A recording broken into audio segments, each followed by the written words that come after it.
반갑습니다. 주식탐구생활 전지인입니다. 이번 시간에는 금주의 가장 큰 이슈로 떠오르고 있는 미국과 중국의 패권 전쟁에 대해서 생각해보는 시간을 갖도록 하겠습니다.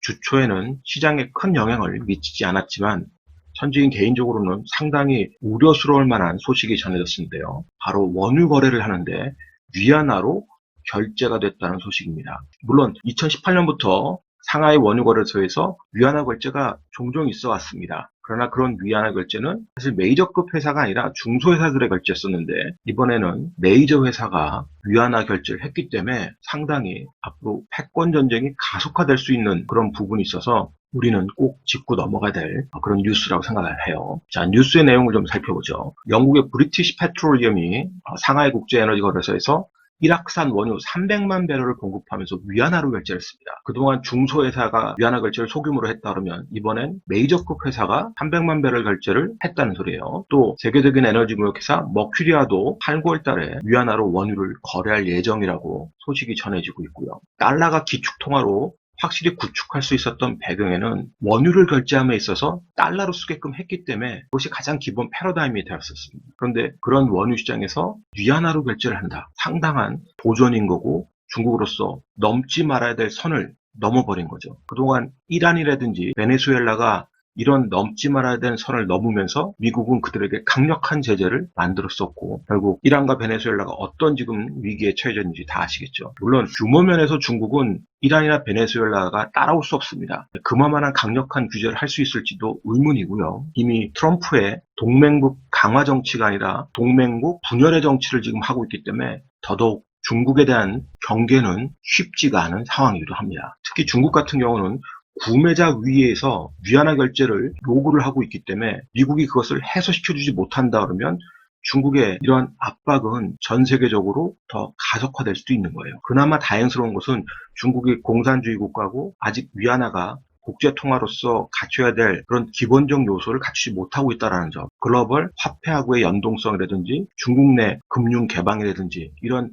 약점을 갖고 있기 때문에 당장 큰 변화는 없겠습니다만, 세계 최대 소비국으로 중국이 계속해서 위상을 넓혀가면 결국 자본주의 세계에서는 돈의 흐름에 따라서 움직이게 되어 있습니다. 돈을 벌 수 있고 내가 필요로 한다면 결국 위안화 결제가 점점 증가하는 상황으로 변할 수밖에 없게 되겠죠. 자, 이 그림을 한번 보시면 조금 더 이해가 되실 겁니다. 2019년 세계 하루 석유 소비량을 보면 미국이 1900만 배럴 이상, 중국은 1400만 배럴 이상입니다. 2등 국가죠. 하지만 글로벌 원유 수입 규모를 우리가 보면 미국보다 중국이 2017년에 이미 원유 수입 규모를 추월해버렸습니다. 이러다 보니 구매자 우위의 시장을 만들어낼 수 있는 거죠. 미국은 셰일가스에서 더 이상 과거처럼 원유를 많이 수입 안 하는 대신에 그 안 하는 만큼을 중국이 채워준다 그러면 원유를 수출하는 입장에서는 어떻습니까? 중국으로 점점 더 쏠림 현상이 나올 수밖에 없는 거죠. 그런데 이것이 원유뿐만이 아니라 전반적인 원자재하고 소비재마저도 중국 쪽이 이렇게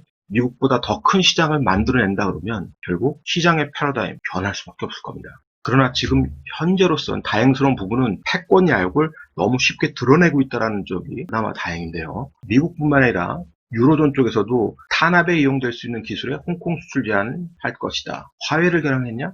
EU 5G 안보 외에 고위험 업체 제한이 필요하다. EU마저도 화해 퇴출에 동참한다. 자, 이것이 중국의 그런 확장력에 대해서 두려움을 갖고 있는 유로존도 일부분 경계심을 지금 갖고 있다는 것이 다행인 거죠. 그래서 저런 패권 전쟁에서 중국의 확장력은 빠르게 진행되기는 어려울 겁니다. 그러나 미국이 지금처럼 계속해서 고립주의를 만들고 동맹국가를 무시하고 자국의 이익만을 취하려고 하는 트럼프 정책으로 계속해서 간다 그러면 미국은 결국 그것이 자신의 목을 조르고 제국의 멸망으로 가는 그 길로 가게 될 거예요. 역사는 나중에 평가를 하겠습니다만 전지인 개인적으로는 만약에 훗날 몇십 년이 됐든 몇백 년이 됐든 달러 패권이 결국 무너지는 그런 날이 온다 그러면 후대 역사가들은 그 시작점을 트럼프 대통령으로 볼 겁니다. 미국 역사상 가장 최악의 대통령으로 남게 되겠죠. 항상 내부의 적이 무서운 겁니다.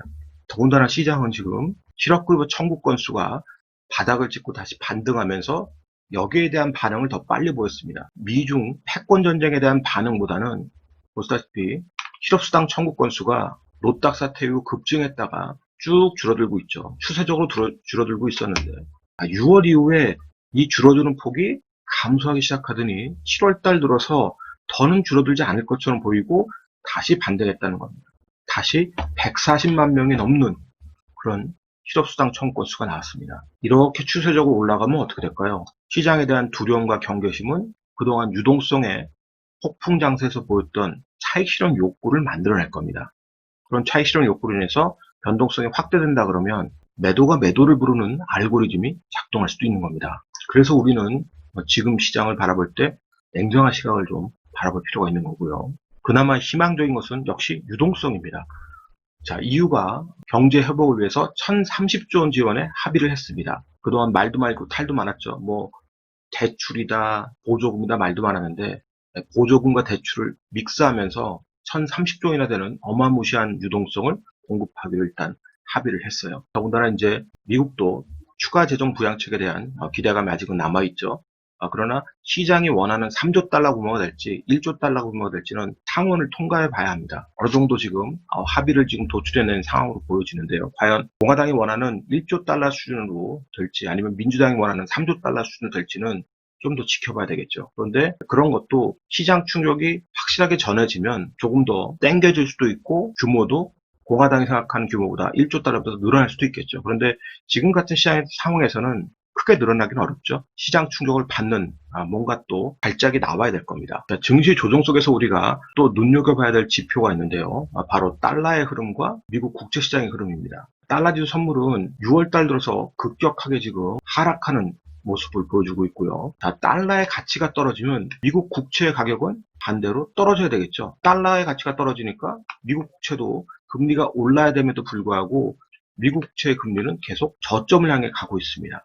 이 저점이 과연 터져서 밑으로 내려오는지를 또 봐야 되겠죠. 그러니까 어느 쪽으로 움직이느냐를 이제부터는 예의주시할 필요가 있다는 겁니다. 주가가 조정을 계속 받는데 달러가 계속 약세를 보여주고 있고 미국 국채도 계속 강세를 보여주고 있다 그러면 뭐 적정한 기술적 조정에서 끝날 수가 있겠죠. 그런데 그런 것이 아니라 주가가 조정을 받는데 갑자기 달러 인덱스가 튀어오르고 미국 국채 10년물이 이 저점을 깨고 0으로 수렴하는 그런 모습이 보인다. 그러면 조정폭이 상당히 길어질 가능성도 충분히 있습니다. 그만큼 두려움의 표시니까요. 지금은 온갖 유동성으로 미국 국채 쪽으로도 돈이 빨려 들어가고 금시장, 음시장, 구리시장 등 원재대 시장으로도 돈이 빨려 들어가고 있습니다. 주시장 같은 경우도 나스닥이 계속 신고가를 내면서 엄청난 유동성을 보여주고 있었죠. 그런데 그 유동성이 꼬이는 시그널이 나오는지를 봐야 된다는 겁니다. 지금까지는 꼬이는 시그널은 없어요. 유동성에 꼬이는 시그널이 나오면 조정폭은 생각보다 깊어질 수 있다는 소리입니다. 과연 미국 국채가 하방을 뚫고 빠르게 0점으로 수렴하는지 그러면서 달러 지수가 튀어오르는지를 유심히 살펴보실 필요가 있어요. 특히 이번 미중 패권의 흐름에 따라서 차익 실현 욕구가 커지는 구간이 나오면 언제든지 그런 변화의 조짐이 나올 수 있을 겁니다. 다만 우리 증시에서는 이제 그런 흐름이 만약에 나와서 조정이 깊어질 때 수급 흐름을 유심히 살펴볼 필요가 있어요. 바로 코덱스 레버리지 쪽에 수급 흐름을 우리가 보시게 되면 고점에서 계속 수렴하는 과정인데 레버리지에 최근 보시면 심심치 않게 개인 투자자들이 레버리지에 참여를 하고 있습니다. 그동안 지속적으로 팔았던 레버리지에서 조금씩 이제 개인들의 물량이 들어오고 있고 이것이 추세 전환되는 모습이 나온다. 레버리지가 조정을 쭉 받았는데 오히려 개인들이 그 조정 물량을 받고 사갖고 올라온다. 그러면서 기관은 오히려 판다. 이런 시그널이 나오는데 이 시그널만 나오는 게 아니라 인버스 쪽 시그널도 상당히 중요합니다. 자, 인버스가 계속해서 개인들이 추격 매수하면서 여전히 고점에서 인버스 수급이 형성되어 있습니다. 인버스의 저점은 계속 깨지고 있는데 수급은 계속 개인들이 들어왔다는 소리예요. 자, 이 상황에서 갑작스럽게 인버스가 튀어오를 때, 그러니까 주가는 이제 조정받을 때죠. 조정받는데 오히려 인버스 쪽에서 개인들의 매도가 집중화되면서 이제 수급의 추세가 전환되는, 인버스 쪽에서 개인 매도로 수급의 추세가 전환되고 기관이 매수로 수급의 추세가 전환된다. 자, 지금도 계속 개인들이 많이 사고 있죠. 자, 그런데 이것이 매도 쪽으로 추세 전환된다. 레버러지는 매수로 추세 전환, 인버스는 매도로 추세 전환이 되면서 지수는 조정을 받는다. 그러면 우리 지수는 조정폭이 상당히 깊어질 수 있는 겁니다. 그래서 수급 사항을 잘 보셔야 돼요. 그런데 그런 수급 변화가 없이 샀다 팔았다 하면서도 계속 인버스는 이 박스를 유지하고 있고 또 마찬가지로 레버러지도 하향해서 박스를 계속 개인들이 유지하고 있다면 그 조정은 잠깐의 단기 조정으로 끝날 수 있을 거예요. 그래서 기본 틀은 미국 시장을 보면서 대응을 해야 되는 게 맞고요. 특히 미국에서 국채 흐름과 달러 인덱스의 흐름, 그것과 조종장에서 과연 어느 쪽에서 변화가 나오는지, 급격한 변화가 어느 쪽에서 나오는지를 잘 보셔야 되는 거고요. 자, 그리고 중국 상해지수 같은 경우도 급등했다가 큰 폭의 조정이 나왔습니다. 자, 근데 종가상으로 이 자리를 깨지 않으면서 계속 유지를 했죠. 지난번에도 설명을 드렸습니다. 이렇게 급등했던 수급이 있기 때문에 절대 한 번에 안 끌어지고, 자, 이 자리가 살짝 깨져도 반드시 쌍봉 만들러 올라온다 그랬습니다. 자, 이렇게 올라오는 거죠. 올라왔는데 다시 뚫려 맞았습니다. 역시 중요하죠. 네, 이 자리 깨지면 이제는 쌍봉의 저점이 터진 거기 때문에 올라올 때마다 무조건 나중에 추세 전환 때까지 물량을 다 줄여야 된다는 거. 그리고 국내 시장 같은 경우도 테마주의 흐름이 상당히 고점에서 리스크 문제들이 나타나기 시작했습니다. 네, 그건 다른 영상에서 또 다뤄보도록 할게요. 오늘자 한 줄 요약. 증시 변동성 확대 시 달러와 미 국채의 흐름에 주목해보자. 이 영상이 도움이 되셨다면 좋아요, 구독하기 부탁드리고요. 저는 다음 시간에 또 뵙도록 하겠습니다. 고맙습니다. 전지인이었습니다.